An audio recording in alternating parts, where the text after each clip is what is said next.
Well, people are saying that Cars 2 sucks, and I gotta be very honest. Before you even go Homer Simpson on my ass, I have to say that I personally really love Cars 2. I actually thought it was a way better. I actually thought this was a better film than the last film. Why? Well, I'll talk about the story. Alright, the film is about the cable guy's character, Mater. Alright, and he's traveling down around the world with Lightning McQueen, right, because he got challenged to a race, a World Grand Prix, actually, because he's been winning a lot of Piston Cups. He did win this cup? Okay, that's it. But, what do you call it?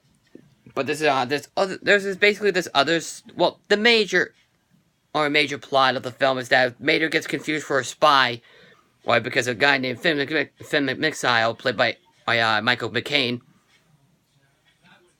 No, played by Michael Caine, I mean. Right, so, he basically hires Mater to go find out this safe environmental, gasoline thing, whatever the hell you call it, because it's basically being rigged, or, like, it's basically being jeopardized by this guy, or by this evil scientist. Hold on, I'm trying to find out the villain. Oh, there we go. Played by, the villain is played by, Eddie Izzard, you know, the koala bear from the Disney film, The Wild.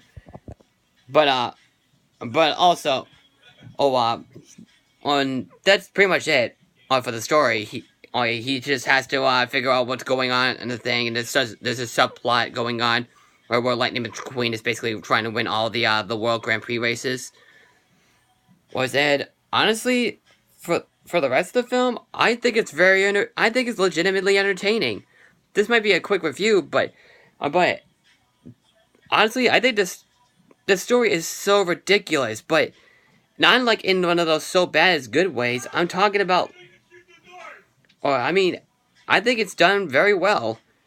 And honestly, they get creative with the spy stuff and the way that, the cars sit, and the way that cars eat and whatever you freaking call it. I think it's I think they do a really clever job with it, particularly for the animation. I mean, the animation is just as good as the first film.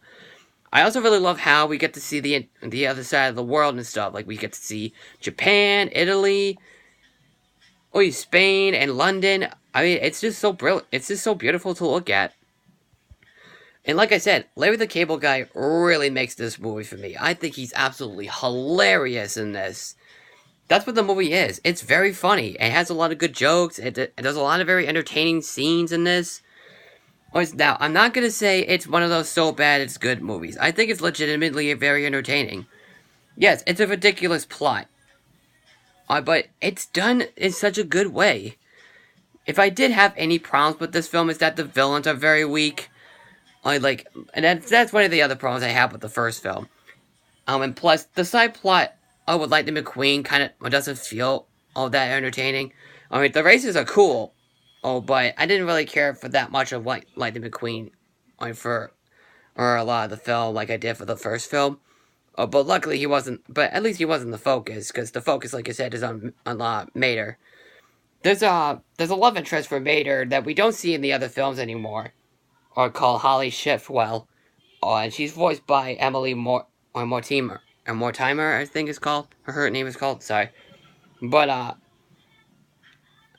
all the other characters are in this film, and they're still really good as well. And that's, I guess that's pretty much it I have to say. I honestly don't, I honestly don't really get why people really hated this film. But it is pretty impressive that this film got mixed reviews when it first came out. Like, at 40% on Rotten Tomatoes. That's really impressive for a Pixar film to be released like that. It still did really good at the box office, though. So, overall, I personally love Cars 2. There are the stuff that's bad. I guess it's kind of bad. But the stuff that's good, I really enjoy. If you haven't seen it yet, I don't know this will sway you, but I guess if you are interested in seeing a Cars film like this, and especially being from Pixar, I say there would be no harm. So if you have seen it yet, what did you think about it? Of course, you're probably going to say it sucks. But if you do say it sucks, fine. But if you do enjoy it, just tell me why. Just comment below, follow me on Twitter and Facebook and Stardust. I am the Bostonian Critic. I am signing out. Don't forget to subscribe and share the video, and I will see you later. Take care.